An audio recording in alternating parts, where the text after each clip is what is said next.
गलातियों की पत्री उसका 6वां अध्याय और उसके 7वें पद को। Book of Galatians 6th chapter from 7th verse. और आज का सब्जेक्ट है, आज का विषय है टू डेस्टिनीज।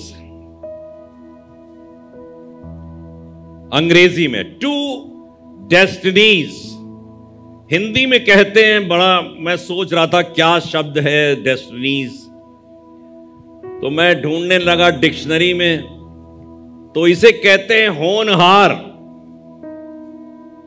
हालांकि बच्चों के लिए कहा जाता बड़ा होनहार है, हैं? होनहार मतलब बड़ा अक्लमंद है, बुद्धिमान है, पहले से तमाम चीजों को समझ लेता है। लेकिन यहां पर यह होनहार की बात नहीं है, यहां भविष्य की बात हो रही है कि जो होगा, निश्चित है, निश्चित, जो निश्चित है। या दूसरा शब्द एक और हिंदी में मुझे मिला, उसे कहते नियति। ये आपकी नियति थी, मतलब उसमें कोई हेर फेर नहीं, जो होना है वो होगा। और आपके और हमारे जीवन में बार बार प्रतिदिन परमेश्वर ऐसे मौके के लाएगा जब आपको इन दो होनहार में से एक को चुनना होगा, एक को चुनना होगा। डेस्टिनीज, नियति, होनहार, ये निश्चित है और बिल्कुल ये बरक्स है। बरक्स मतलब उल्टा है, 180 डिग्री पर, 360 डिग्री पर नहीं, 360 डिग्री पर घूम के वहीं आ जाएंगे, लेकिन 180 डिग्री पर है, यूं और यूं। आप इसे चुनोगे तो इससे बहुत दूर हो जाओगे, और इसको चुनोगे तो इससे बहुत दूर हो जाओगे ऑटोमेटिकली। आप कहोगे ये छूट गया, ये नहीं कर पाए, हां ये नहीं कर पाए, मैंने ये किया, और अगर ये नहीं किया तो मैंने ये किया। टू डेस्टिनीज, जैसे पूरब पश्चिम से दूर है वैसे वो हमारे अपराधों को कर देता है। खुदा का कलाम कहता है, और इस बात से हम खुश होते हैं। अगर खुदा कहे कि हम 360 डिग्री पर आपके गुनाहों को डाल देते हैं, तो आप कहेंगे यार ये तो हमारे सामने ही रख दिया, वो फेंक देता है पीछे, और इस बात से खुश होते हैं। और इसी बात से वो खुश होता है, आप 360 डिग्री का नहीं वरन 180 डिग्री का फैसला ले ले खुदा के सामने। टू डेस्टिनीज, क्या लिखा हुआ है खुदा के कलाम में?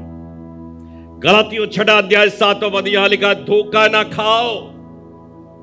मतलब धोखा खाने वाली चीज है ये, धोखा खा सकते हैं हम। कई बार अपने जीवन में आप धोखा खाओगे। सच बता रहा हूं, मैं कह रहा हूं आपसे, कलीसिया के लोगों, जितने लोग यहां बैठे हुए हो, खुदा का कलाम पौलुस रसूल के मार्फत से गलातियों की पत्री को लिख रहा है, गलातियों की मंडली को लिख रहा है, धोखा ना खाओ। और शैतान धोखा देने वाला है, धोखा देगा, इसलिए धोखा ना खाओ। अगर आप अच्छी फसल को काटना चाहते हैं तो अच्छे बीज को बोइए। अगर आप अच्छी फसल काटना चाहते हैं तो अच्छी फसल को, अच्छे बीज को बोइए। बीज बोना फसल के उगने पर आधारित है। क्या फसल उगेगी वो आपके बीज पर आधारित है। अगर बीज अच्छा नहीं है तो फसल भी अच्छी नहीं होगी। और खुदावंद यीशु मसीह ने, खुदावंद खुदा ने ये एक अनफेलिंग, मतलब जो टाला नहीं जा सकता हो, अनचेंजेबल, जिसको बदला नहीं जा सकता हो, ये एक सिद्धांत ठहराया है। जब उसने इंसान को बनाया था, उससे पहले आलम बनाए थे, उस समय यह सिद्धांत ठहरा दिया था। आपको यह बात नहीं मालूम, लेकिन मुझे मालूम है, खुदा के कलाम में लिखी हुई। ये मैंने लिखा है, this is an unfailing and unchangeable law. Law of land can be changed. जब पार्लियामेंट के अंदर कोई लॉ पसंद नहीं आता तो लोग उसको अमेंड करते थे, चेंज कर देते, नहीं अब ये नहीं होगा, ये होगा। लेकिन जो खुदा ने इस दुनिया का लॉ ठहराया है, that is unfailing and unchangeable, वो बदला ही नहीं जाता। अब आपको दिखाना चाहता हूं, देखिए कैसे है। उत्पत्ति की पुस्तक पहला अध्याय 11वें पद में क्या लिखा है? फिर परमेश्वर ने कहा, पृथ्वी से हरी घास तथा बीज वाले छोटे छोटे पेड़ और फलदायी वृक्ष भी, जिनके बीज उन्हीं में एक एक की जाति के अनुसार होते हैं, पृथ्वी पर उगे। क्या उगे? पृथ्वी पर घास और छोटे छोटे पेड़ और बड़े बड़े फलदायी वृक्ष। हम लोग घास से बहुत खुश होते, घास पर चलो, छोटे छोटे पेड़ बहुत अच्छे लग रहे हैं, है ना? कौन कौन से होते हैं? गुलाब गुलाब के जो भी पेड़ अच्छे होते हैं। अब बड़े बड़े दरख्त जिसपे एप्पल निकलता है, आम निकलता है, ये निकले।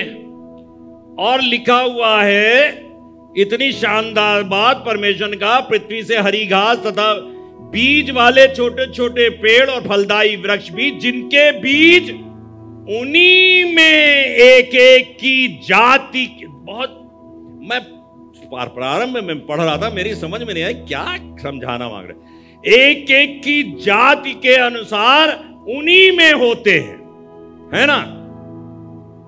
ताकि जब वो बीज बोया जाए, जिसकी जाति वो है, तो वही फल निकले जो बोया गया है, जो हम खा रहे हैं। जैसे आम के अंदर गुठली होती है ना? तो जब गुठली को बोगे तो क्या निकलेगा? क्या निकले बताइए जोर से? आम। दशहरी आम की गुठली क्या निकालती है? दशहरी आम। और देसी आम की गुठली क्या निकालती है? देसी आम। अब जरा, और अगर आप कटहल को ले लें तो कटहल में भी बीज होता है ना? तो कटहल के बीज को आप बोएंगे तो क्या निकलेगा? कटहल का पेड़ और कटहल का फल। अब ताज्जुब करिए कि अगर आम के अंदर गुठली निकली कटहल की, अब हम आम उगाना चाहते हैं, आम उगाएं और निकल रही गुठली कटहल की, तो बोएंगे तो कटहल निकलने लगे। हमने अच्छा बवाल है यार ये, हम आम खाना चाहते, कटहल निकल रहा है। तो खुदा बाप ने ये अनफेलिंग एंड अनचेंजेबल लॉ ठहराया कि जिस फल को पाया जाएगा उसके अंदर बीज भी वही होगा, उसके अलावा नहीं होगा, ताकि जब निकले, जब बोया जाए तो वही निकले। आप क्या चाहते हो? आपके बोए हुए बीज से कौन सा फल निकले? आप कौन सा फल देखना चाहते हो? तो वही बीज रखो अपने अंदर, वही बीज रखो। अगर कोई गलत बीज है तो उसे निकाल दो, गंदा बीज निकाल दो। तो खुदा बाप ने कहा, बहुत शानदार बात, मैं समझ गया जब पढ़ रहा था, तो मुझे काफी देर लगी इसे समझने में कि ये क्या कह रहा है। परमेश्वर ने कहा, पृथ्वी से हरी घास तथा बीज वाले छोटे छोटे पेड़ और फलदायी वृक्ष भी, जिनके बीज उन्हीं में एक एक की जाति के अनुसार जब गोरे गोरे लड़के, गोरा लड़का गोरी लड़की शादी करते हैं तो गोरा बच्चा पैदा होता है। किसी से पूछ लीजिएगा। और जब काले काले दो शादी करते हैं तो कैसा होता है? काला। और जब नेपाली नेपाली शादी करते हैं तो बच्चा कैसा पैदा होता है? आप कहोगे यार यहां हिंदुस्तान के नीचे कानपुर में पैदा हो गया नेपाली। अरे बीज ही नेपाली था इसलिए नेपाली हो गया। 21वां पद पढ़िए इसी का।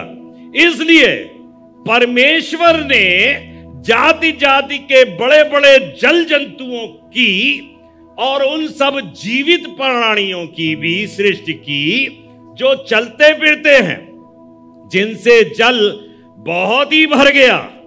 अब ये समुद्र की बात कर रहा है कि जिनसे जल बहुत भर गया, ऐसे प्राणियों को पैदा किया। और एक एक जाति के उड़ने वाले पक्षियों की भी सृष्टि की, उड़ने वाले पक्षियों की भी सृष्टि की। और परमेश्वर ने देखा कि अच्छा है। 24वें पद में क्या लिखा है? फिर परमेश्वर ने कहा, पृथ्वी से एक एक जाति के जीवित प्राणी और घरेलू पशु और रेंगने वाले जंतु और पृथ्वी के वन पशु। अब देखिए साफ बात आगे फिर लिखी है। अब ये पृथ्वी पर के जंतुओं की बात कर रहा है।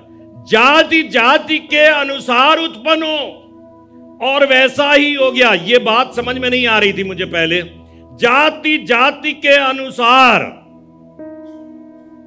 घोड़ा घोड़े को पैदा करेगा, गधा गधे को पैदा करेगा, है ना।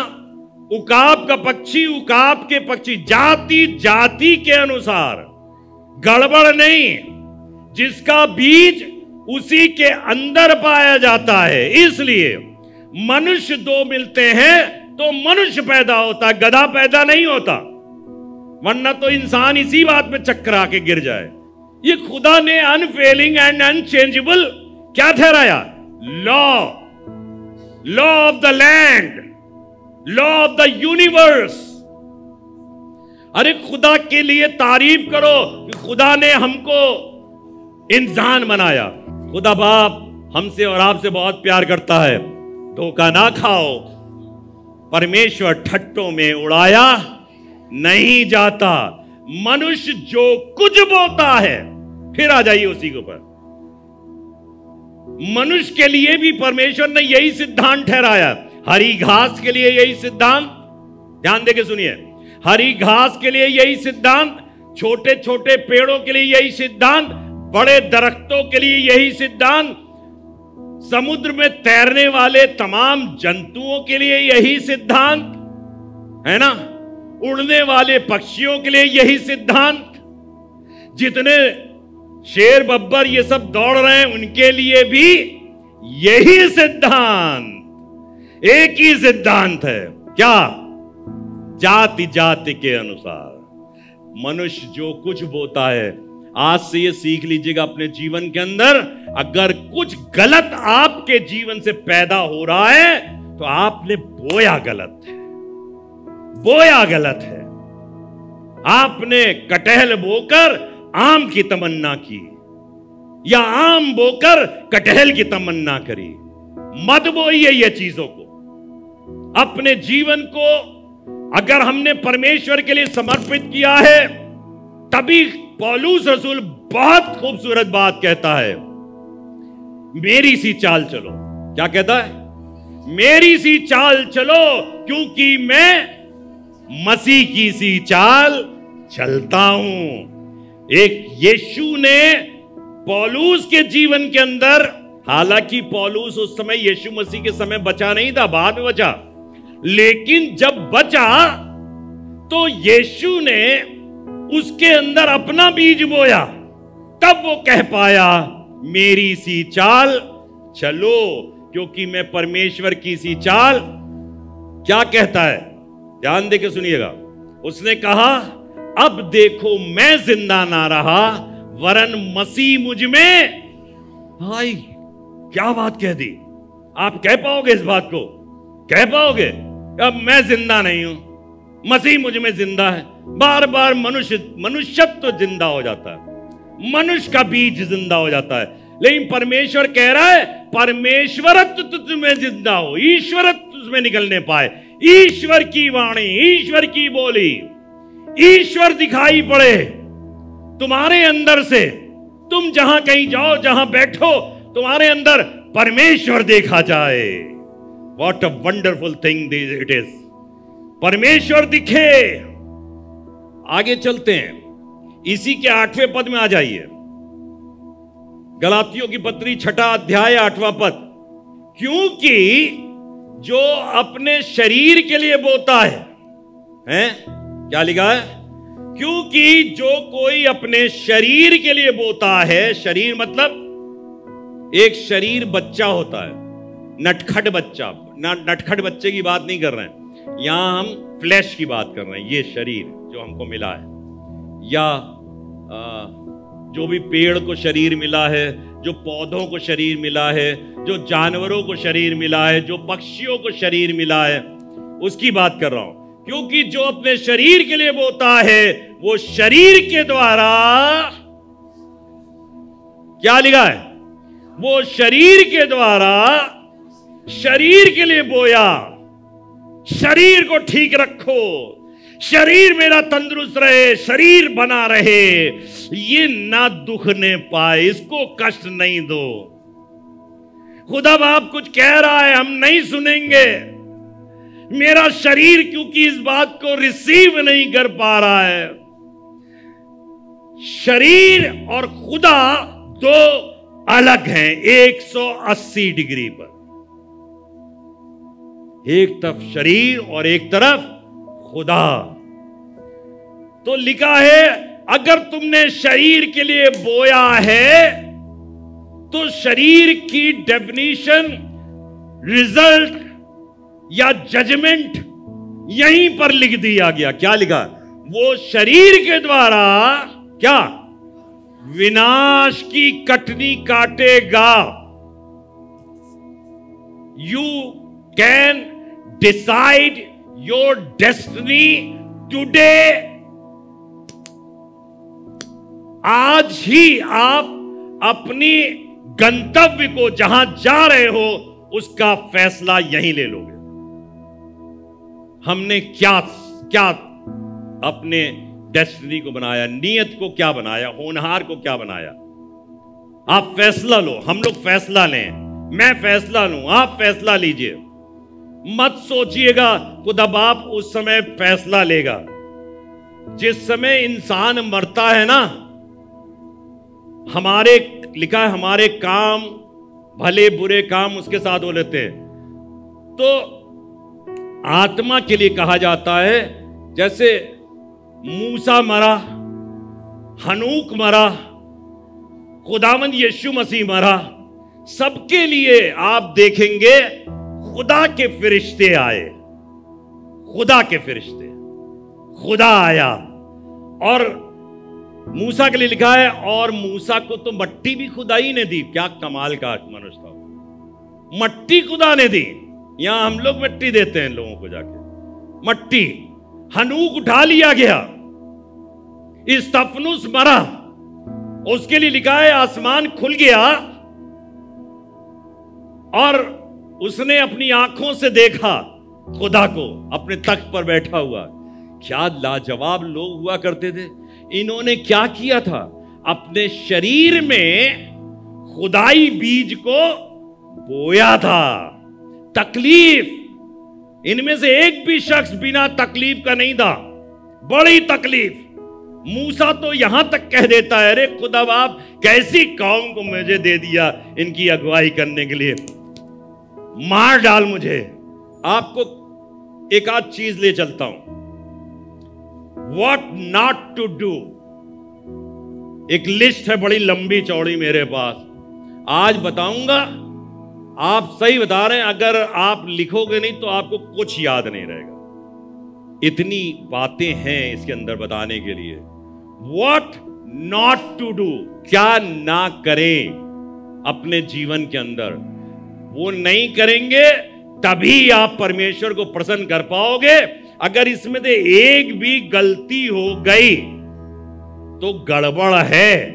वो विनाश जो हमने अभी पढ़वाया है आपको स्क्रीन के ऊपर, वही लागू हो जाएगा। आपने चाहे कितने करोड़ रुपए परमेश्वर की सेवा में खर्च कर दिए हो, मैंने खर्च कर दिए हो, मैं अपने लिए भी कह रहा हूं, लेकिन अगर दांव हो गया तो दांव हो गया।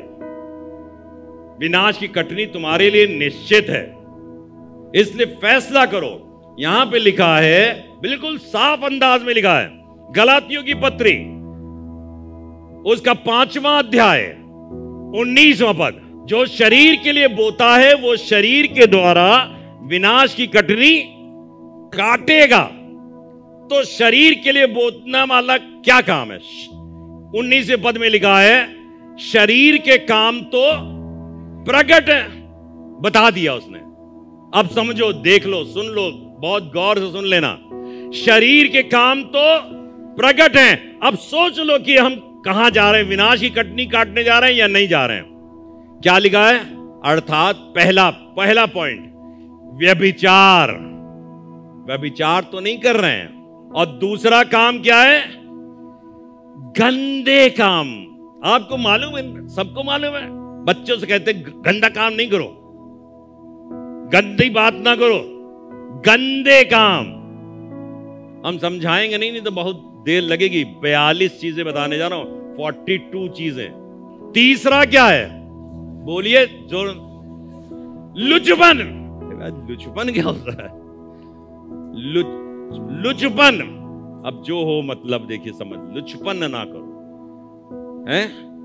और क्या लिखा है 20वें पद में? क्या लिखा? और ये कैटेगराइज्ड है। मैं इसको पढ़ रहा था तो मैंने कहा खुदा बाप, कुछ 19 में लिखा, कुछ 20 में लिखा, कुछ 21 में लिखा, ये लफड़ा क्या है? अरे एक में लिख देते सारी चीजें। लेकिन जो गलत बातें हैं वो कैटेगराइज्ड हैं, सिमिलर हैं। एक आयत के अंदर जो लिखा वो सिमिलर टू अदर, दूसरी आयत में फर्क बात लिखी हुई है। तो पहली आयत में क्या लिखा है? व्यभिचार, गंदे काम और लुचपन। और 20वीं आयत में क्या लिखा है? मूर्ति पूजा। समझाने की जरूरत नहीं ना, मूर्ति पूजा क्या होती है? मूर्ति पूजा। 5वां पॉइंट, टोना। 6ठा पॉइंट, बैर। कहिए बैर, बेर, बैर, बैर रखना। बहुत आसानी से रोक लगते हैं। बैर क्या? बैर, इस आदमी से तो मुझे नफरत है, इस औरत से मुझे नफरत है, इस शख्स से मुझे नफरत है। बैर रखना, दिल के अंदर बैर। फिर क्या है आगे? झगड़ा। झगड़ा करते हैं कभी? अब बताओ क्या कटनी काटोगे? बोलिए क्या काटेंगे? विनाश की। क्लियर है, यहीं डिसाइड हो गया, ऊपर जाने की जरूरत ही नहीं, वहां डिसाइड करेगा वो। झगड़ा, झगड़ा ही कर रहे हैं। घर में झगड़ा, पड़ोसी से झगड़ा, समाज में झगड़ा, साइकिल चलाते तो झगड़ा, तूने मेरे साइकिल के आगे कैसे निकाल दिया, स्कूटर में झगड़ा, कार में झगड़ा, निकल के आए मेरी गाड़ी ठोक दी तूने, झगड़ा। ठीक से नहीं दरवाजा बंद किया तो झगड़ा। कैसी बदतमीज औरत है, दरवाजा भी नहीं कार का ठीक से बंद करती। क्योंकि हमारी औरत नहीं ना, अपनी औरत से कह के देखो, दूसरे की थी, कह दिया तुमने, ऐसे ही चली गई बिना दरवाजा बंद किए, ठुक जाएगा, झगड़ा। आज से मत कीजिएगा झगड़ा, बिल्कुल साफ बात बता रहा हूं। और उसी गलातियों में पढ़ा रहा हूं, और उसी के नीचे पढ़ा रहा हूं, कहीं और नहीं है। मूर्ति पूजा, टोना, बैर, झगड़ा, और क्या है? ईर्ष्या। बड़ी ईर्ष्या आती है इसको देखकर, इसके कपड़ों को देखकर। इतने खूबसूरत कपड़े कैसे पहन लेती है ये इतना अच्छा बोल कैसे लेता? ईर्ष्या। पादरियों को एक दूसरे पादरी से ईर्ष्या आती है, हैं? ईर्ष्या क्यों? एक्सेप्टेंस है इसकी। ईर्ष्या, ईर्ष्या मत रखिए, सही बता रहा हूं। मैं आज इन बातों को इसलिए बोल रहा हूं मैंने इसके ऊपर जय प्राप्त करने के लिए प्रयत्न किया है, बहुत प्रयत्न किया, बहुत कोशिश करता हूं खुदा बाप, नहीं, मुझे मालूम है ये चीज मुझे गिरा देगी। नहीं, क्या क्या चीजें? मूर्ति पूजा तो पहले ही नहीं करते थे, खैर टोना भी नहीं करते थे, बैर करते थे, छोड़ दिया, झगड़ा छोड़ दिया, ईर्ष्या छोड़ दी, क्रोध, बोलिए क्रोध, इस पे जय प्राप्त करना है। ये आपको कहां ले जाएगा? विनाश। क्रोध, और आगे क्या है? विरोध। अरे यार, विरोध तो करना हमारा फर्ज है ना, लोगों का फर्ज है। नहीं, हमको नहीं समझ में आ रहा, विरोध। और क्या है? फूट, ग्रुपिज्म, फूट डाल दी, 4 हमारी तरफ 3 उसकी तरफ, कह रहे उसमें से एक निकाल लाओ, हम 4 हो जाए। फूट विचारों मत रखिए। और मैं अभी बता रहा हूं आपको, ये सब चीजें ठीक हो जाने वाली हैं। ये मर्ज ऐसा नहीं है जो मर जाए आदमी इसी के अंदर, लेकिन ये सब ठीक होने वाली हैं। फूट मत डालो किसी के अंदर। अगर आपको पता चल जाए फूट पड़ रही है तो मत मना कर दो कि नहीं भाई, हम इसमें शरीक नहीं होंगे। फूट के सहभागी मत बनो। विधर्म है ना? क्या है विधर्म? धार्मिकता नहीं। विधर्म भी परमेश्वर को पसंद नहीं आता, क्योंकि परमेश्वर धर्म है, वो चाहता हम भी धर्मी रहें। विधर्म। अब एक और ग्रुप है, अगला ग्रुप देखिए, 21वें पद में लिखा है, क्या है? डाह। अच्छा, ये थोड़ा थोड़ा डिफरेंस है। ईर्ष्या, डाह, ईर्ष्या में और डाह में क्या डिफरेंस है? ईर्ष्या में आदमी जलन रखता है, ईर्ष्या करता है उससे, लेकिन डाह में क्या करता है? डाह में मार डालता है। मार डालेंगे तुमको। इतनी ईर्ष्या रख ली कि उसके गिर जाने को खुश हो गए। गिर गया, चलो बढ़िया हुआ, फलाने का आदमी मर गया। डाह, इसे कहते हैं डाह। समझे? लिख लीजिएगा। तो ये पॉइंट कौन सा था? डाह। ये पॉइंट था 13वां पॉइंट। और फिर उसके बाद क्या लिखा? 14वां पॉइंट क्या है? मतवालापन। मतवाले हो गए। चलिए, और 15वां पॉइंट क्या है? लीला कीड़ा। लीला कीड़ा क्या होता है? लीला कीड़ा में मस्त है। बताएंगे नहीं तो बड़ गड़बड़ हो जाएगा। लीला कीड़ा। और लिखा इनके जैसे और काम, इनका भी खत्म ही नहीं कर पाया बेचारा लिस्ट। कहता इनके जैसे और काम, और इनके विषय में मैं तुमको पहले से कह देता हूं, जैसे पहले कह भी चुका हूं, कि ऐसे ऐसे काम करने वाले परमेश्वर के राज के वारिस ना होंगे। अरे खुदा बाप पहले ही सब कुछ समझाए हुए हैं। जजमेंट यहीं दिया हुआ है, उसके जजमेंट की क्या इंतजार कर रहे हो? 2 डेस्टिनीज हैं, धोखा ना खाओ। परमेश्वर ठट्टों में उड़ाया नहीं जाता। मनुष्य जो कुछ बोता है वो ही काटेगा। और अभी तो हमने सिर्फ 15 चीजें बताई हैं, हमको 42 चीजें बतानी है अभी आपको। और इसीलिए इसने कहा, क्या कहा? आपने ध्यान देकर पढ़ा था? नहीं पढ़ा था? 21 हैं। और भी काम है जिनके विषय में मैं तुमको पहले से कह देता हूं, पहले कह भी चुका हूं। मतलब कहीं कह चुके हो क्या? ये पौलुस कहीं कह चुका है, तो कहीं कहां कहा इसने? पहला करंथियों निकालिए, पहला करंथियों और उसका 6वां अध्याय और 9वां पद पढ़िए। पहला करंथियों 6वां अध्याय 9वां पद। क्या तुम नहीं जानते कि अन्यायी लोग, कभी कभी हम जान के भी न्याय नहीं करते, जानते हैं सब कुछ फिर भी अन्याय करते हैं। साफ साफ लिखा, अन्यायी लोग परमेश्वर के राज्य के वारिस नहीं होंगे। और आगे क्या लिखा है, धोखा ना खाओ, फिर धोखा ना खाओ, ना वैश्यागामी जो वैश्याओं से संपर्क रखते हैं, ना पर नहीं मूर्ति पूजक छोड़ दो, ऊपर हो गया मूर्ति पूजा गलतियों में 5:20 में हो गया, ना पर स्त्री ग्रामी, बहुत से लोग दूसरों की स्त्रियों के पास जाते हैं, उनसे संबंध रखते हैं, उनके साथ रिश्ते रखते हैं, ना पर स्त्री ग्रामी, बहुत मेहनत कर लो इस दुनिया के अंदर, लेकिन अगर पर स्त्री ग्रामी हो तो परमेश्वर के राज में प्रवेश नहीं कर पाओगे। This is God's judgment. परमेश्वर यही बता रहा है। और अगर ये वाली बातें हमारे जीवन में हैं तो उससे हमको किनारा करने की जरूरत है, दूर होने की जरूरत है। तब हमारी मेहनत, हमारा गाना गाना, हमारा बाजों को बजाना, हमारा स्तुति प्रशंसा करना परमेश्वर को भाएगा। और आगे क्या लिखा भैया, लुच्चे, कभी सुना ना, कहते बड़ा लुच्चा आदमी है। अब लुच्चा मतलब क्या होता है ये हम अब बता नहीं पाएंगे क्योंकि 42 बातें बतानी, नहीं तो हम फिर एक एक बात को बताते।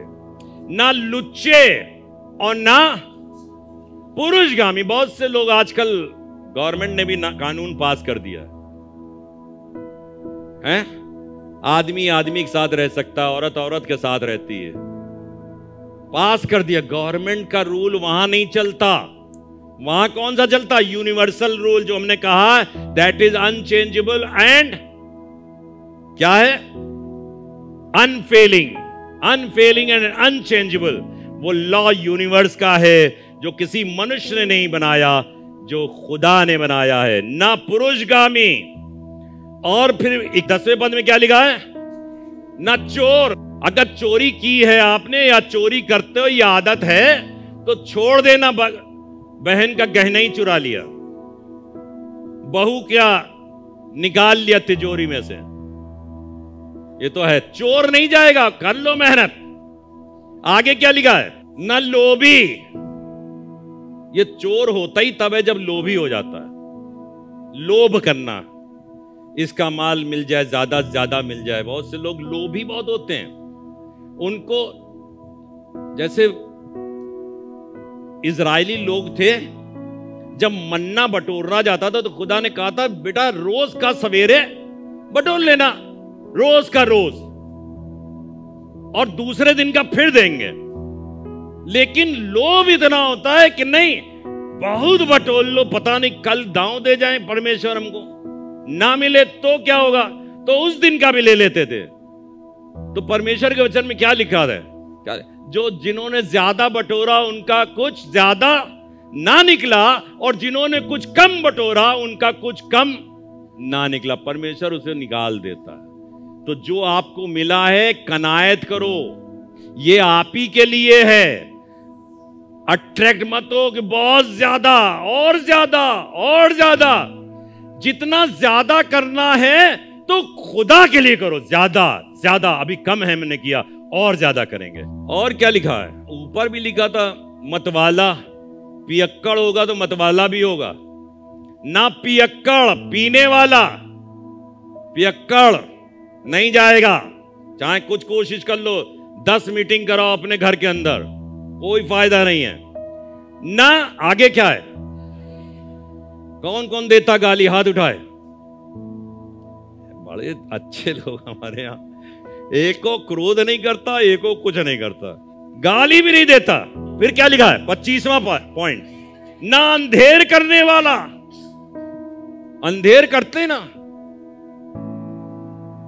किसी मजदूर को अपने घर में बुलाइए और जितना काम लेना पड़े तो वो ही नहीं करता, वो खुद ही नहीं करेगा। लेकिन अगर मान लीजिए बड़ा बढ़िया वाला मजदूर आपको मिल गया जो दिन भर मेहनत करता है, तो आप उसको और सताते हो, बेटा ये भी साफ कर दो। उसके एवज में उसको इनाम नहीं देते, शाबाशी नहीं, बस कहते बहुत बढ़िया वाला है ये 72 ईंटें एक बार में उठाता है, इसी को ठोके रहो, पूरा बेटा चट्टा उठा देना तुम।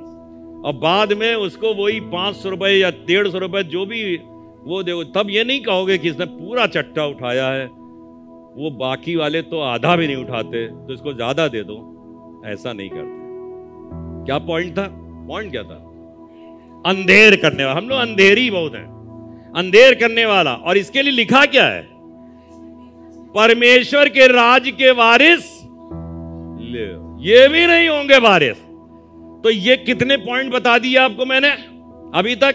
25। 15 पहले बताए थे, 10 ये बताए। कुरिन्थियों से पहले चलते हैं। आइए पहला अध्याय निकालिए, 29वां पद। ये भी पौलुस मियां हैं, यही लिख रहे हैं। सो वे सब प्रकार के, 26वां पॉइंट, अधर्म हैं। ये अधर्म बोल चुके थे हम शायद। अधर्म। और 27वां पॉइंट, दुष्टता। कहीं ना कहीं तो फंस जाएंगे आप लोग। दुष्टता और लोभ बोल चुके। तो 28वां पॉइंट है बैर भाव से भर गए। वे सब के सब बैर भाव से भर गए। और 29वां पॉइंट, हत्या। हत्या तो खैर नहीं की यहां पे किसी ने, ये तो हम भी कह सकते हैं, हत्या। और 30वां पॉइंट, छल से भरपूर हो गए। ईर्ष्या पहले बोल चुके, से भरपूर हो गए। और क्या लिखा है 31वां पॉइंट? क्या है 31वां? चुगलखोर। अच्छा, चुगलखोर बताओ कौन कौन है यहां? चुगलखोर जानते ना? चुगली करने वाला। इसकी सुनी और सुनते ही तुरंत उसको बताया। और जो नहीं बताना चाहिए, कहन बहन सुनो, बताना नहीं किसी को, आज तुमको बता रहे हैं। वो भी बहन दूसरे को बताएगी, बताना नहीं किसी को, तुम ही बता रहे हैं। और आजकल तो फोन बहुत अच्छा माध्यम है, जाने की जरूरत नहीं, ई रिक्शा मत करो, फोन उठाओ, तुरंत बताओ, तुमको बता रहे हैं। इसमें टाइम बहुत वेस्ट करते हैं लोग। चुगली, क्यों पाजी साहब बताओ? चुगली करना, एक दूसरे की बातों को चुगली करना। अरे किसी की कोई गंदी बात अगर जान ली तो तुम क्यों दूसरे को बता रहे हो? ताकि ये इसलिए बताते हैं, और अच्छा दिखे मिजाज नहीं होता, ताकि इसकी इमेज खराब हो जाए दूसरे के सामने। जिसको बता रहे हैं, बहन बताना नहीं किसी को, तुमको बता रहे हैं, इसका मतलब तुम जान लो कितनी खराब लड़की है ये। चुगली करते हैं, चुगलखोर। 30वां पद पढ़ो, 32वां पॉइंट है ये, बदनाम करने वाले। अगर आप किसी बात को बताकर किसी को बदनाम कर रहे हो, बदनाम करने वाले। 33वां पॉइंट, परमेश्वर के देखने में घृणित। आपके देखने में घृणित हो या ना हो, परमेश्वर देख रहा, घृणा कर रहा आपसे। सोच लो खुद की क्या काम कर रहे भैया।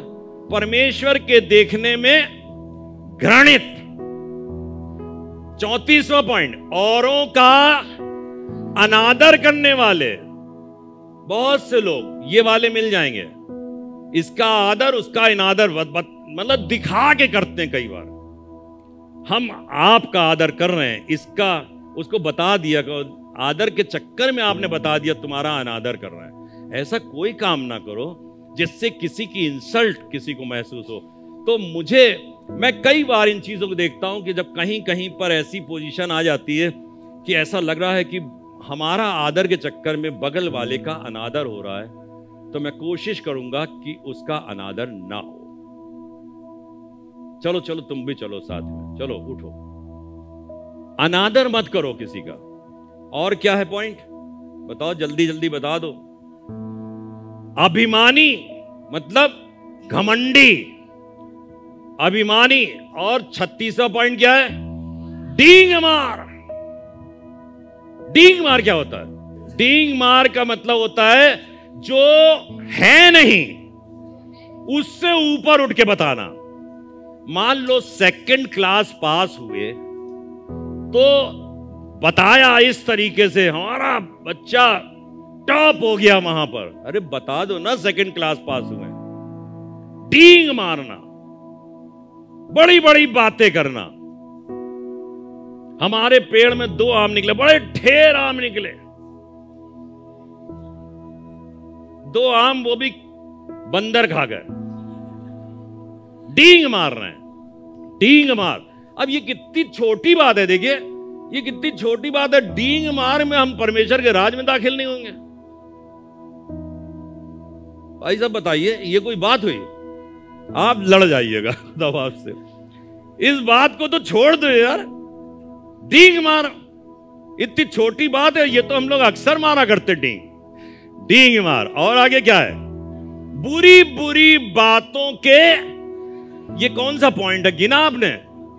37वां पॉइंट है। बुरी बुरी बातों के बनाने वाले, ये तो मिलेंगे आपको, यहां है ना। बुरी बुरी बात खुद ही बना दिया। मैन्युफैक्चरिंग कंपनी है,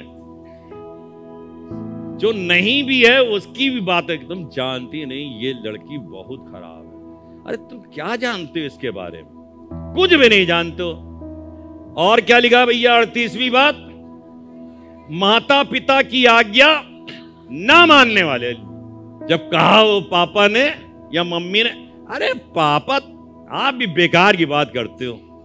पापा कह रहे हैं बेटा यही करो, और हम पापा ही को समझा रहे हैं। अब बताइए, खुदा बाप लिख रहा, मैं नहीं बोल रहा हूं अपनी तरफ से। माता पिता की आज्ञा ना मानने वाले भी परमेश्वर के राज्य के वारिस नहीं होंगे। मानना सीख जाओ आज से। बच्चों या बच्चों के बाप, बड़े बड़े जिनके भी बाप अपने घर में बैठे हो, सीख जाओ। माता पिता की आज्ञा मानना सीख जाओ। माता पिता की आज्ञा ना मानने वाले। 31वें पद में क्या लिखा है? निर्बुद्धि। निर्बुद्धि तो हैं, बहुत से लोग हैं निर्बुद्धि। हम भी निर्बुद्धि, और हम ग्रेजुअली अपनी बुद्धि को बढ़ा रहे हैं। आप भी प्रयास करो, बढ़ते जाओ। कई बार लोग अगर कहते हैं हम भैया बेवकूफ हैं, बेवकूफ रहने दो यार, हमें परेशान ना करो, हैं हमको बेवकूफ रहने दो यार, हमारे पीछे ना बढ़ो, दम ना काटो हमारे। ऐसे बहुत से लोग मिल जाएंगे निर्बुद्धि। उनको समझाने की कोशिश करो। आज हम इतनी 42 बातें बता रहे हैं ना, एक को नहीं रख पाओगे आप अपने पास अगर लिखा नहीं होगा। एक को नहीं रख पाओगे। निर्बुद्धि, इसीलिए हमने पहले कह दिया था, लिख लेना। निर्बुद्धि। आगे क्या है? 40वां पॉइंट, विश्वासघाती। ये भी बहुत है। आपने विश्वास किया होगा किसी को, लेकिन आपके विश्वास पे खरा नहीं उतरा, विश्वासघाती। और क्या लिखा है? मया क्या होता है? मया दया। अच्छा मया, हाँ दया रहित, सही है। इसको हमने लिखा है अपने दिल, अपने हिंदी में ट्रांसलेशन लिया था मैंने, तो मुझे पता चला इसे कहते हैं संग दिल, कठोर दिल। सही कहा इन्होंने, कठोर हैं। हमको किसी को देख के दया आती ही नहीं। माया रहित, संग दिल, कठोर दिल, स्टोनी हार्ट। और उसके बाद 42वां पॉइंट खत्म हो गया। कितनी देर लगी? निर्दय हो गए हैं। निर्दय। आगे लिखा है इसके 32वें पद में, ध्यान देके सुनिएगा। वे तो परमेश्वर की ये विधि जानते हैं कि ऐसे ऐसे काम करने वाले क्या मृत्यु के दंड के योग्य हैं। मृत्यु की दंड के 2 डेस्टिनीज। एक डेस्टिनी क्या है? ये 42 काम करने वाले, इनमें एक के भी हम अपराधी हो गए तो विनाश को प्राप्त कर लेगा। ऐसे ऐसे काम करने विनाश। क्या लिखा था? पढ़ा था हमने आयत, हमने पढ़ा था परमेश्वर ठट्टों में नहीं उड़ाया जाता। जो कुछ बोता है वही काटेगा, जो शरीर के लिए बोता है वो शरीर के द्वारा विनाश की कटनी काटेगा। वे तो परमेश्वर की विधि को जानते हैं और ऐसे ऐसे काम करने वाले मृत्यु की दंड के योग्य हैं। ये खतरनाक बात बता रहा हूं आपको।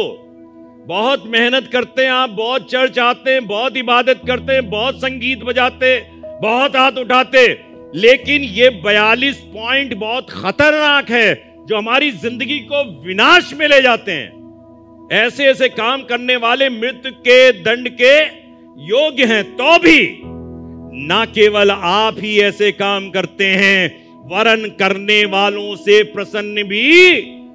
खतरनाक बात है, करने वालों से प्रसन्न भी होते, खुश हो जाते हैं। वाह, तुम भी हमारे साथी हो यार, आओ दोस्ती करें।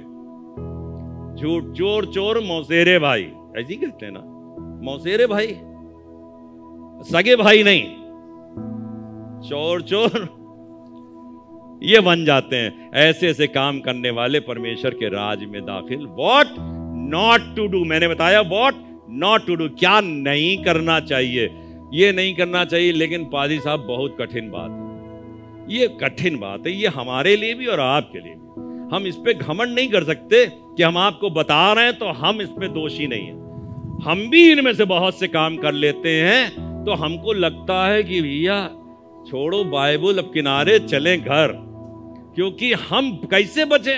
इतना बता दिया आज, जो आपको बताया यही हमारे ऊपर लागू होता है, तो हम क्या करें प्रचार करके, क्या मिलेगा हमको। क्योंकि जब मरना ही है तो मरो यार, खुश रहो, दुनिया में चैन से तो जियो कम से कम, वहां तो मरना ही है। क्योंकि 42 पॉइंट हम पूरे नहीं कर पाएंगे भाई, कहां से पूरे करें। हम अभी पहुंचा देंगे आपको सही जगह पे, चिंता मत करिए। 6वां अध्याय गलतियों का 8वां पद, इसके आगे क्या लिखा है? और जो आत्मा के लिए बोता है वो आत्मा के द्वारा अनंत जीवन की कटनी काटेगा। 2 डेस्टिनीज, जो शरीर के लिए बोता है वो विनाश की कटनी काटेगा, जो हमने 42 पॉइंट बताए। लेकिन जो आत्मा के लिए बोता है, अब हम क्या बोल रहे हैं, क्या बोल रहे हैं? आत्मा के लिए। हम शरीर के लिए नहीं बोल रहे हैं, हम काय के लिए बोल रहे हैं? आत्मा के लिए, अपनी सोल के लिए, जो परमेश्वर से हमको हासिल हुई है। जो आत्मा के लिए बोता है वो आत्मा के द्वारा, कौन सी आत्मा? पवित्र आत्मा। वो आत्मा के द्वारा क्या काटेगा? अनंत जीवन, एवरलास्टिंग लाइफ, अनंत जीवन की कटनी काटेगा। अब बता रहा हूं आपको अनंत जीवन की कटनी आप कैसे काटोगे हो। अब मैं बता रहा हूं व्हाट टू डू, क्या करें। 1 कुरिन्थियों 6वां अध्याय 11वां पद पढ़िए।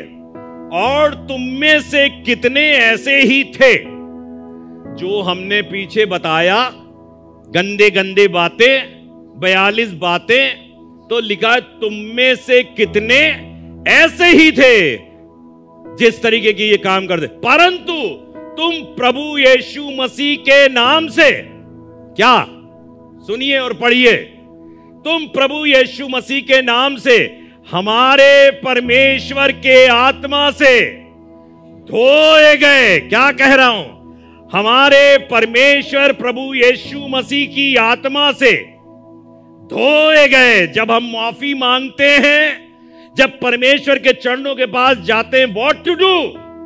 माफी मांगो, तौबा करो, पवित्र आत्मा तुम्हारे ऊपर आएगा, वो तुमको धो देगा। तुम हो अपवित्र, तुम हो नजिस, तुम हो खराब, तुम हो दुष्ट, तुम हो लुच्चे, लेकिन परमेश्वर की आत्मा में यह ताकत है कि तुमको धोने की सामर्थ रखता है, तुमको पवित्र करने की सामर्थ रखता है। उसका पवित्र लहू हमें सब पापों से धोकर शुद्ध और चंगा करता है। समझ में आया? उसका पवित्र लहू, इसलिए उससे धोए जाने की आवश्यकता है, उससे छुए जाने की जरूरत है। लिखा है परंतु तुम प्रभु यीशु मसीह के नाम से हमारे परमेश्वर के आत्मा से धोए गए। और आगे क्या लिखा है? और पवित्र हुए और धर्मी ठहरे और पवित्र हुए। अल्टीमेटली हमको पवित्र होना भैया। What not to do and what to do, उससे पवित्र हो जाओ। यीशु ही है जो तुमको पवित्र कर पाए। तुम्हारी अपने गंदे काम तुमको पवित्र नहीं कर पाएंगे, तुम्हारी कोशिशें तुमको पवित्र नहीं कर पाएंगी। अपने हाथों को उठाकर हमेशा परमेश्वर से कहो, खुदा बाप मैं कमजोर हूं और पवित्र होना चाहता हूं। और जब उसका आत्मा आता है तो हमको पवित्र कर देता है। लिखा हुआ है परमेश्वर के, वो निर्बलता में हमारा बल है। क्या है वो? हमारी निर्बलता में। अरे उसके सामने चले जाओ निर्बलता की हालत में, कमजोरी की हालत में, खुदा से कहो, खुदा बाप आई एम वीक। तब मत कहना मैं बहुत जोरावर हूं, लेकिन उससे कहो मैं कमजोर हूं, मैं नहीं कर पा रहा हूं खुदा बाप। कौन करेगा? कौन जाएगा? ये परमेश्वर ने कहा कौन जाएगा? यीशु ने कहा मैं जाऊंगा। मैं इन कमजोरों के लिए अपने आप को बलिदान करूंगा। मैं सलीब पर चढ़ाऊंगा। ये इनका लहू गंदा हो चुका है, ये अपवित्र लोग हैं, इसलिए पवित्र लहू बलिदान किया गया ताकि उसके धोए जाने के द्वारा हम शुद्ध हो जाए। आखिरी पॉइंट, आखिरी बात बताकर खत्म करूंगा। Second and last new testament prophecy here in Galatians, दूसरी और आखिर भविष्यवाणी है जो नए ऐदनामे के अंदर दी हुई है। गलतियों 6 अध्याय 9 पद, और लिखा है हम भले काम करने में हियाव ना छोड़ें, हम भले काम करने में हियाव ना चढ़ें, क्योंकि यदि हम ढीले ना हो तो ठीक समय पर कटनी, हम कटनी की बात कर रहे थे ना, 2 डेस्टिनीज, 2 होनहार की बात कर रहे थे, 2 नियत की बात कर रहे थे।